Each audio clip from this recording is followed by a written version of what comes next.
અમદાવાદમાં school van અને રિક્ષા ચાલકોની બેઠક મળી। બાપુનગર વિસ્તારમાં સ્કૂલ વેન અને રિક્ષા ચાલકોની બેઠક। રાજ્યવ્યાપી આંદોલનને લઈ અનેક ચાલકોએ સમર્થન આપ્યું છે। બાપુનગર વિસ્તારમાં નહીં દોડે 1000 જેટલી સ્કૂલ રિક્ષા અને વેન। તો આજે સ્કૂલ વેન અને રિક્ષા ચાલકોની આ બેઠક મળી। અમદાવાદમાં બાપુનગર વિસ્તારની અંદર આ બેઠક મળી, જેમાં સ્કૂલ વેન અને રિક્ષા ચાલકો જોડાયા। રાજ્યવ્યાપી આંદોલનને ચાલકોએ અહીં સમર્થન આપ્યું છે। આ સાથે જ 1000 જેટલી સ્કૂલ રિક્ષા અને વેન નહીં દોડે। અમદાવાદના બાપુનગર વિસ્તારમાં સ્કૂલ વર્ધી વેન સાથે સંકળાયેલ ડ્રાઈવર સંચાલકોની બેઠક મળી છે। ગઈકાલે જે રાજ્યવ્યાપી એલાન કરવામાં આવ્યું હતું કામગીરી ન કરવાનું, તેનું સમર્થન પણ અહીંયા આપવામાં આવ્યું છે। મારી સાથે એના પ્રતિનિધિ છે, એમની સાથે વાત કરીશું। આપનું નામ શું છે અને આ બેઠક મળી છે, શું ચર્ચા વિચારણા કરવામાં આવી, કયા પ્રકારની તમારી હવે રણનીતિ રહેવાની?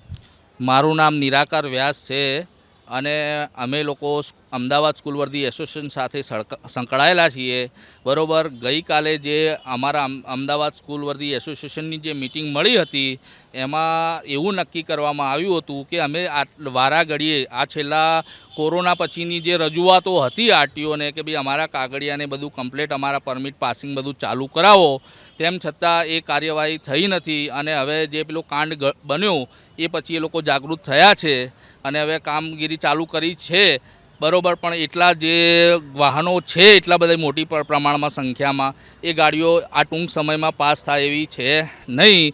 તો અમે એમને રજૂઆત કરીએ છીએ। અમે કોઈ હડતાલ કે એવું કંઈ અમને ગમતું બી નથી કે અમે એના ફેવરમાં બી નથી, પરંતુ અમને ટૂંકમાં ને એ જ અમારી રજૂઆત છે કે અમને ટૂંક સમયનો અમારી માગણી છે કે અમને 2-3 મહિનાનો સમય આપો। અમે તૈયાર જ છીએ, બરાબર। અમને બાળકો અમારા રોજીરોટી છે, બાળકોથી અમને કંઈ દુશ્મની છે નહીં।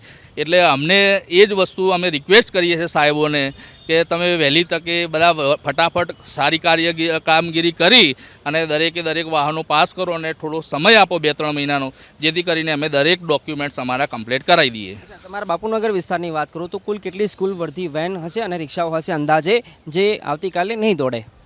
લગભગ 400-500 રિક્ષાઓ હશે અને એટલા જ પ્રમાણમાં કે એનાથી વધારે પ્રમાણમાં વાહનો હશે જે કાલથી દોડશે નહીં। આપ જોઈ રહ્યા છો કે બાપુનગર વિસ્તારમાં એક બેઠક મળી છે કે જેઓ સ્કૂલ વેન અને સ્કૂલ રિક્ષા સાથે સંકળાયેલા છે।